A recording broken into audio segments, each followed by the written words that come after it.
नमस्कार दोस्तों। Bloody wives के एक और बहुत ही ज़्यादा खौफनाक से बिल्कुल डरावने से एपिसोड में आप सभी लोगों का बहुत-बहुत स्वागत है। जी हाँ, बिल्कुल, आज की जो ये घटना है, ये सचमुच में बहुत ही ज़्यादा खौफ़नाक है।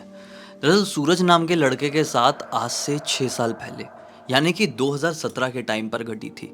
इससे पहले सूरज ने कभी सोचा भी नहीं था कि मेरी लाइफ़ में कोई ऐसा दिन भी आएगा कि जिसकी वजह से मेरी बस में चढ़ने से पहले इतनी बुरी फटने लगेगी कि बेहोश होने वाली नौबत आ जाएगी।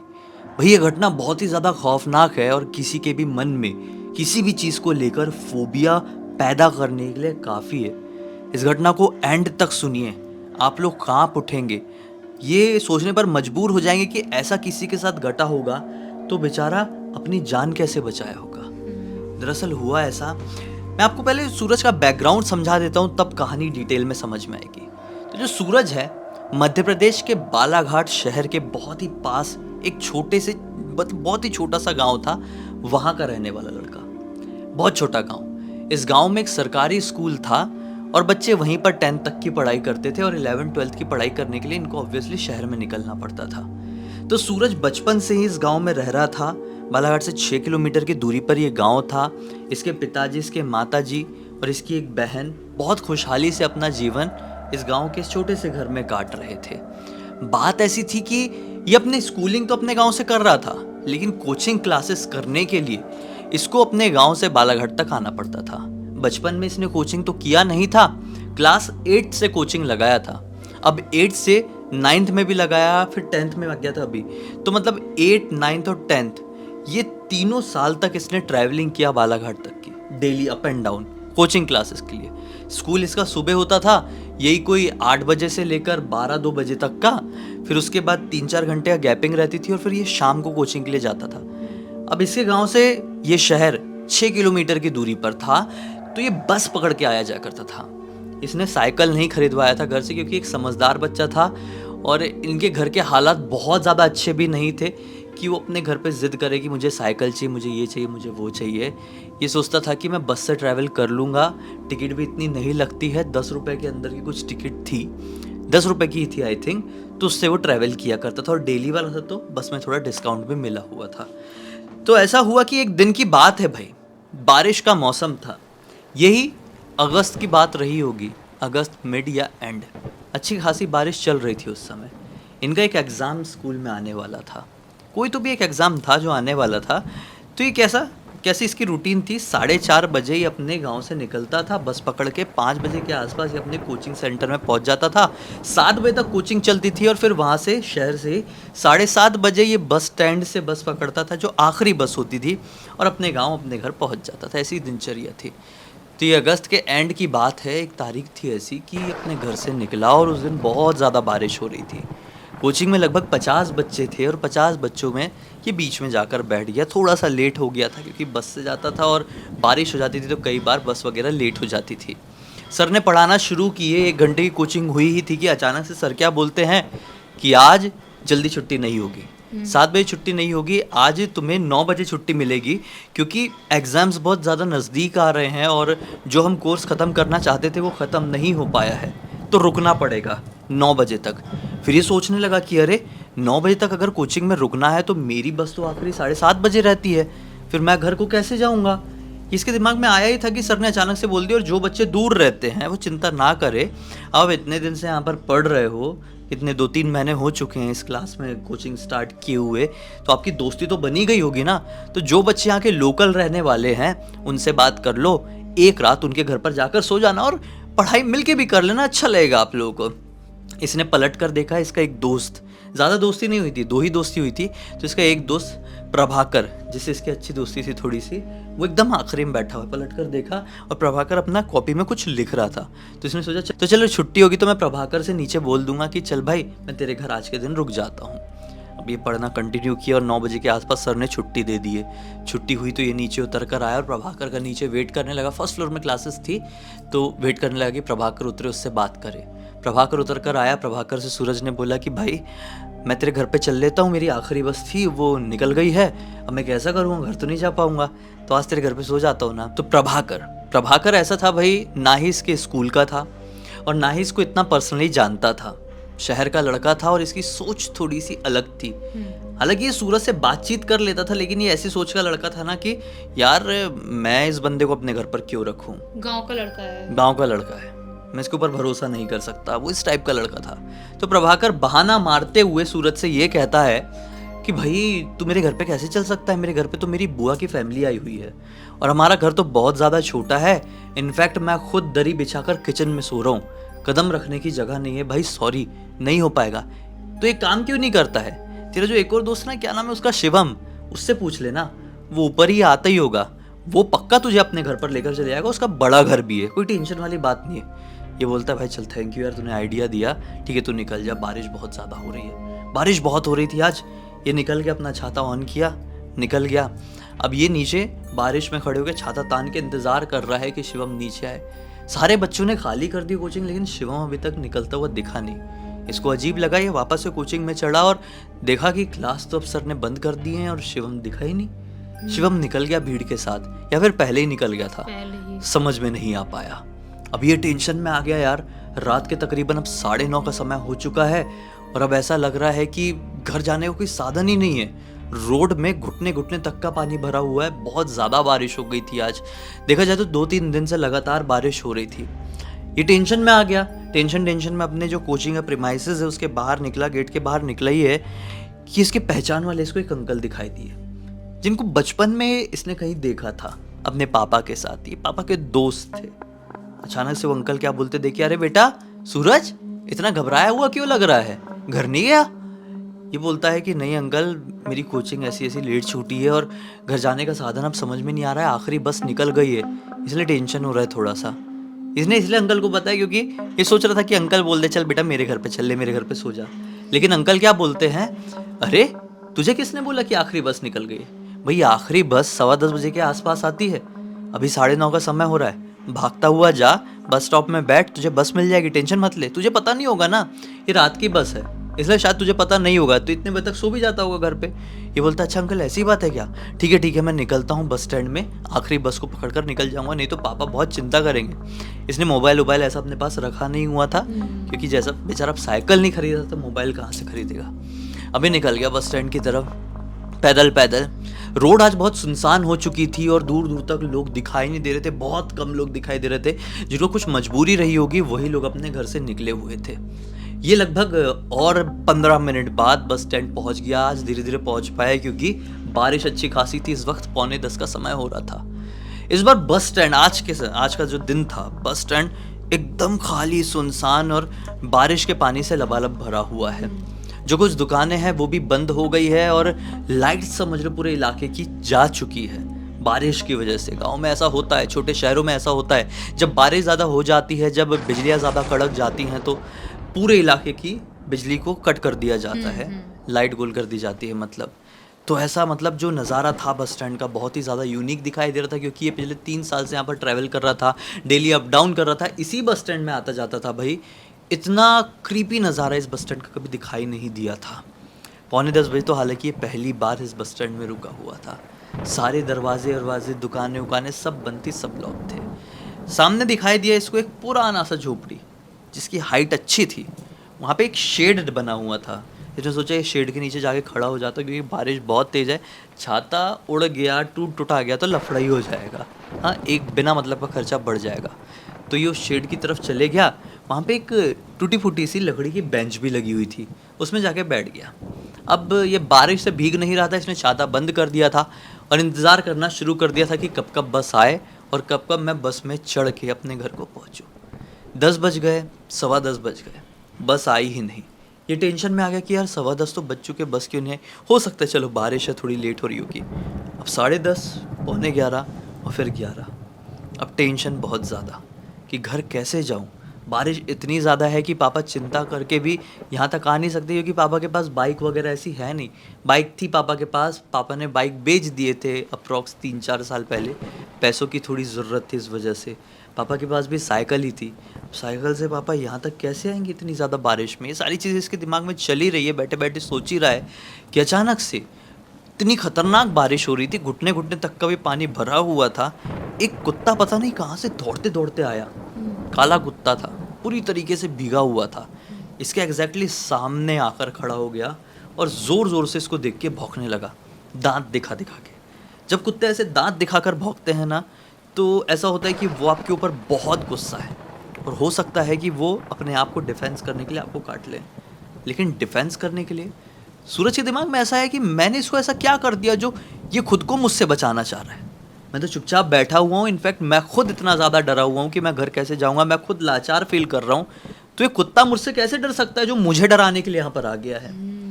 ये हालांकि कुत्तों से इतना डरता नहीं था, लेकिन इस बार ये कुत्ते का बिहेवियर देखकर थोड़ा सा घबरा गया।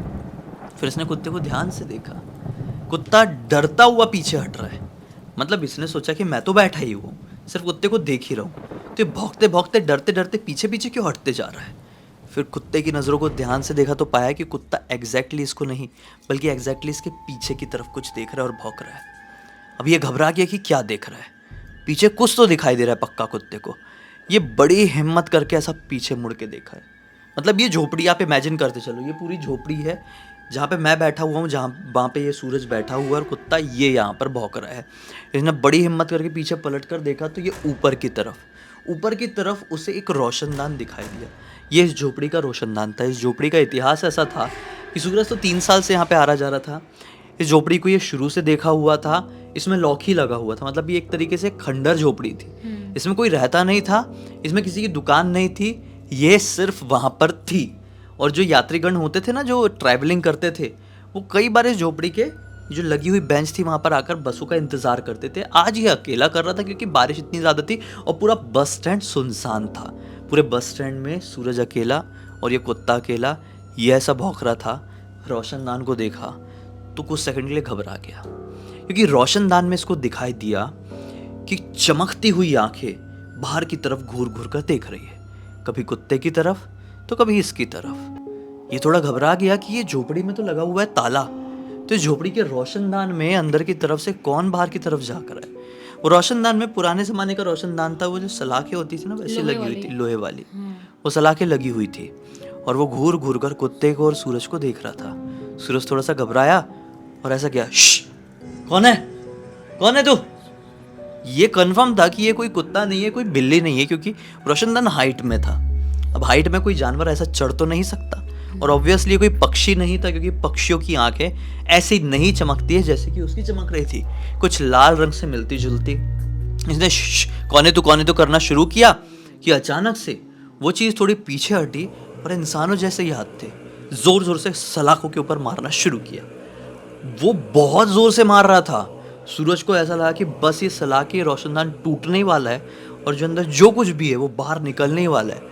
तो सूरज अपनी बेंच से उठा, छाता वहीं छोड़ दिया और भागना शुरू किया। अब भागते भागते ये नहीं चाह रहा था कि ये बस स्टैंड से बाहर निकले, क्योंकि ये बस स्टैंड से बाहर निकल गया और बस आ गई और बस चली गई तो लफड़ा ही हो जाना है। ये भागते भागते, बस स्टैंड थोड़ा बड़ा है, तो बस स्टैंड के दूसरे कोने, दूसरे हिस्से में जाकर रुक गया। वो एक दुकान थी जो कि बंद थी, उसमें भी एक ऐसा शेड लगा हुआ था। वहाँ पे दुकानों में सामने ऐसा शेड लगा दिया जाता है कि कोई भी ग्राहक आए तो बैठ जाए, तो वहाँ पे भी ऐसा शेड लगा हुआ था। उस शेड के नीचे जाकर खड़ा हो गया। वो कुत्ता पता नहीं कहाँ निकल गया था, ये सब भौंका भाकी किया और निकल गया। अचानक से सूरज को ऐसा लगा, यार वो कुत्ता मुझे सतर्क करने के लिए आया था कि भाई तेरे पीछे कुछ तो है जिससे तुझको नुकसान हो सकता है। और मैं उस कुत्ते के बारे में क्या सोच रहा था कि मुझे बिना मतलब के ऐसा क्यों भौंकने को आ रहा है, काटने को आ रहा है, जबकि वो कुत्ता तो मुझे सेव करने के लिए आया था। उतने में ही ये चीज़ें सोच ही रहा है कि उतने में ही इसको बीड़ी की स्मेल आई। इसने सोचा बीड़ी की स्मेल मतलब कि यहाँ पर कोई और भी है। ये थोड़ी सी दुकान थोड़ी सी बड़ी थी, तो ये उधर उधर देखने लगा, तो ये पाया कि दुकान के पीछे की तरफ एक बूढ़ा व्यक्ति, सफ़ेद कुर्ता सफ़ेद धोती, ऐसा बैठा हुआ है गाँव वाले स्टाइल में और बीड़ी पी रहा है। इसने सोचा कि चलो इस आदमी से ही पूछता हूँ कि आखिरी वाली बस निकल गई है क्या। ये आदमी की तरफ ऐसे कंधे में टैप करने के लिए गए ये कि आदमी ऐसा पलटा और बड़ी बड़ी आंखें लेकर, बीड़ी है क्या, बीड़ी दे, बीड़ी पीऊंगा। ये घबरा गया, बोले नहीं अंकल बीड़ी नहीं है, मैं तो सिर्फ आपसे ये पूछ रहा था कि ये आखिरी वाली बस निकल गई क्या। यहाँ पर कोई बस नहीं आती, यहाँ पर कोई बस नहीं आती। ऐसा गया बाहर और जोर जोर से कूदने लगा बारिश में। ये समझ गया कि ये आदमी थोड़ा सा क्रैक है। ये घबरा गया, वो आदमी कूदते कूदते यहाँ पे कोई बस नहीं आती, कोई बस नहीं आती, चिल्लाते चिल्लाते कहीं बाहर ही भाग गया। अब ये सोचते रह गए साला सीन क्या चल रहा है, आज कौन सी मनुष्यत लगी हुई है। अब बस आएगी कि नहीं आएगी, बस का क्या सीन चल रहा है। लगभग 5 मिनट इसने सोचते सोचते बिताया ही है कि उसको बस के हॉर्न की आवाज सुनाई थी। बोला हाय हाय हाय, बस आ गई। मन में तसल्ली। अब बस आ तो गई लेकिन दिखाई क्यों नहीं दे रही है? बस की हॉर्न ही सुनाई दे रहा है, बस के इंजन की आवाज ही सुनाई दे रही है, बस क्यों नहीं दिखाई दे रही है? ये इधर उधर होके और देखने लगा कि बस दिखाई दे दे, दिखाई दे दे, दिखाई दे दे। छाता वहीं पर गिरा पड़ा हुआ है दूसरी तरफ, लेकिन हिम्मत नहीं है ना उस तरफ जाने की। कुछ तो दिखाई दे रहा था, अभी इतनी दूर से दिखाई नहीं दे रहा है वहां पे, लेकिन हो सकता है वो पास में जाए छाता लेने और वही चीज दिखाई दे दे और वो चीज इसके ऊपर हमला करती थी। डर रहा था और ये बस की आवाज आ रही है लेकिन बस कहाँ है यार? ये इधर उधर होकर देखने लगा कि अचानक से पीछे से कंधे में टैप आया, तो पाया वही अंकल जो कोचिंग के सामने मिले थे, जिन्होंने बताए थे कि आखिरी वाली बस बेटा 10:15 बजे के आसपास आती, जा जा जल्दी बस स्टैंड पहुंच जा। वही अंकल क्या बोलते हैं कि बेटा क्या हुआ, क्या ढूंढ रहा है, बस में चढ़ना, बस आ गई है। ये बोलता है अंकल बस दिखाई नहीं दे रही है, कहाँ पे है? बोला अरे क्या दिखाई नहीं दे रही, तेरे पीछे देख वो तो है। ये फिर पीछे पलट के देखा दूसरी तरफ, अरे बस खड़ी थी, अभी तो यही देख रहा था कंधा में टैप आने से पहले। फिर इधर देखा था, फिर अंकल ने बोले बस आ गई, इधर देखा तो अरे बस थी। तो इसको समझ में नहीं आया कि ये क्या सीन है भाई, ये घबरा गया। अंकल ने बोले बेटा ज्यादा मत सोच, बस निकल जाएगी, तू जाके बैठ, मैं भी जा रहा हूँ गाँव, तेरे गाँव ही आ रहा हूँ, चल बैठ तू, मैं भी आ रहा हूँ। अभी बोला ठीक है अंकल। अब बारिश से बचते बचाते ऐसा अपने आप को हाथ का सहारा लेते, बैग का सहारा लेके बस तक पहुंचा और बस में जैसे ही चढ़ा ये शौक, क्योंकि बस में ड्राइवर सीट में वही अंकल बैठे हुए थे। तो क्या मतलब ये अंकल बस के ड्राइवर थे हैं? और अगर ये अंकल बस के ड्राइवर थे तो फिर ये मुझे वहां पर कैसे दिखाई दिए, कोचिंग के सामने कैसे दिखाई दिए थे, और अब बस के अंदर कैसे दिखाई दे रहे हैं? ये सारी चीज इसने सोचा, लेकिन इतना दिमाग नहीं लगाना अच्छा। इसने सोचा हो सकता है कि अंकल ड्राइवर ही हैं और मुझे बता रहे थे कि बेटा मैं बस लेके आऊंगा, तू पहुंच। चलो बोले अच्छा हुआ। अभी आगे बढ़ गया, स्माइल किया अंकल को देख के, जैसा कि थैंक यू बोलना चाह रहा हूँ। और आगे की तरफ बढ़ा बैठने के लिए, तो 5-6 लोग बैठे हुए हैं और सबके सब सो रहे हैं। इसने बोला कमाल है, और सबके सब अपने मुंह में गमछा ऐसा ओढ़ के सो रहे हैं। इसने बोला अरे बस अभी चलना शुरू हुई है शायद, ये अंकल तो यहीं थे ना, बालाघाट में ही थे ना, तो अंकल जब अभी बस चलाना शुरू किए हैं तो ये लोग सो कैसे गए, छोड़ो ना। इसने इन लोगों को क्रॉस किया और लगभग आखिरी की तरफ जाकर बैठ गया। बस चलना शुरू हुई। बस चलते चलते लगभग 5 मिनट हो गए थे और ये बाहर का नज़ारा देख रहा था। बाहर बहुत बारिश हो रही है, कितने दिन तक और बारिश चलेगी, ठंडक भी बढ़ गई है यार, बारिश में भीग गया हूँ तो ऐसे सर्दी जैसी हो रही है, छींक आ रही है। ये सारी चीज़ें ऐसा सोच ही रहा है कि अचानक से जो सीट के सामने तरफ ऐसा डंडा नहीं होता बसों में, उसमें ऐसा कोई टिंग टिंग टिंग टिंग टिंग टिंग, टिकट टिकट टिकट।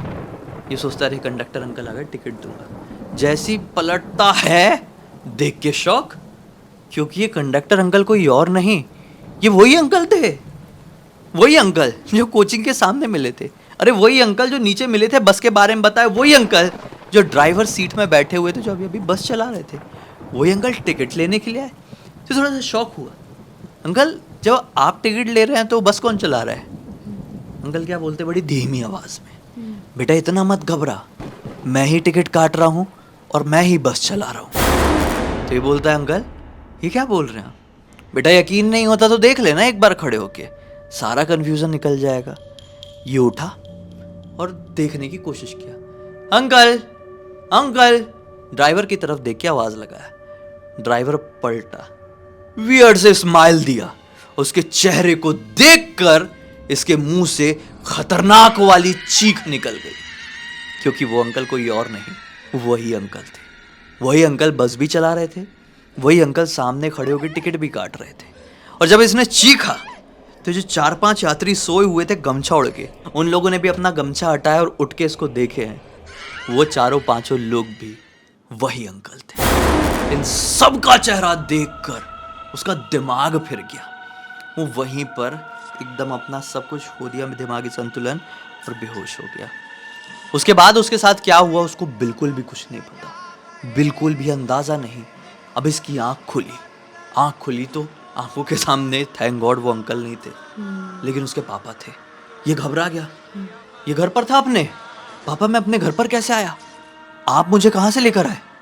पापा बोलते हैं कि बेटा तू मुझे बस स्टैंड पर बेहोश मिला, क्या हुआ था तुझे? ये अपने पापा को पूरी बात बताता है। बहुत ज़्यादा डरा हुआ था, इसको नॉर्मल होने में ही 15-20 मिनट लग गए थे, फिर पूरी बात बताता है। इसके पापा सुन के क्या बोलते हैं, बेटा तू क्या बता रहा है, तो जिस अंकल की बात कर रहा है ना, वो अंकल का सरनेम लेके बोल रहा था पटेल अंकल। बोला बेटा जो पटेल अंकल की तू बात कर रहा है ना, उनकी मृत्यु 6 साल पहले ही हो चुकी है। मैंने तुझे बताया भी तो था, तू भूल कैसे गया। इसने याद किया, अरे हाँ यार, पापा ने मुझे एक दिन तो बताए थे कि उनके जो बेस्ट फ्रेंड थे पटेल अंकल, उनकी एक बस एक्सीडेंट में मृत्यु हो गई थी। इसका दिमाग फिर गया।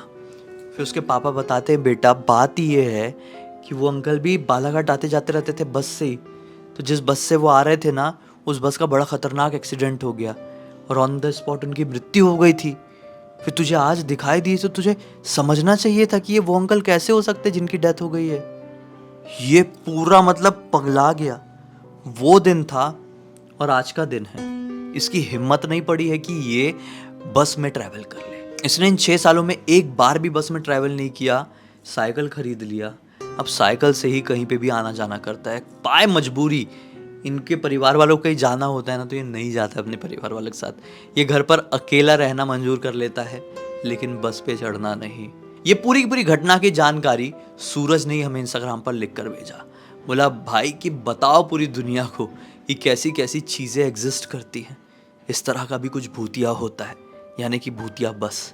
विश्वास करना बहुत ही ज़्यादा मुश्किल है, उतना ही ज़्यादा खौफनाक भी। सही बात है। इतनी खौफनाक घटना किसी के साथ घट जाए तो वो तो जिंदगी भर बस को देखना भी ना चाहे, बैठना चढ़ना तो बहुत दूर की बात है। अगर मेरे साथ होता स्पेशली तो मैं तो खुद नहीं ट्रैवल कर पाती बस में। सोचो मतलब क्या क्या चीज़ें भूतिया हो जाती हैं और ऐसी शैतानी शक्तियाँ कहाँ कहाँ नहीं पहुँच जाती हैं। पता नहीं इसके साथ जो कुछ भी हुआ, अब इसका ये दिमागी संतुलन का प्रॉब्लम था या फिर एक्चुअल में इसके साथ कुछ ऐसा हुआ जो कि एक्सप्लेन किया नहीं जा सकता। सही बात है, कुछ भी हो सकता है, हम उस पर क्या टिप्पणी दें। आपको क्या लगता है? आप अपनी राय कमेंट सेक्शन में ज़रूर बताइए। अब तक इस वीडियो को देखे हैं, पसंद आया है, मनोरंजन मिला है तो लाइक ज़रूर करना। चैनल को सब्सक्राइब करके बेल आइकन दबा के ऑल के ऑप्शन में क्लिक करना है, क्योंकि किसी तरह के हैरान कर देने वाले खौफनाक वीडियोस डेली आप लोग के सामने लेके आते रहते हैं। इंस्टाग्राम की लिंक इस वीडियो के डिस्क्रिप्शन बॉक्स में मिल जाए, क्लिक करके डायरेक्टली वहाँ पर पहुँच जाना। और इसी तरह की कोई भी कहानी, टॉपिक या जानकारी आप लोग के पास भी है तो लिख भेजना। हो सकता है हमारा अगला वीडियो कल आप लोग के हिसाब से बन रहा हो। तो चलिए कल फिर से मिलते हैं, तब तक के लिए बहुत बहुत धन्यवाद। आप लोग का दिन शुभ हो।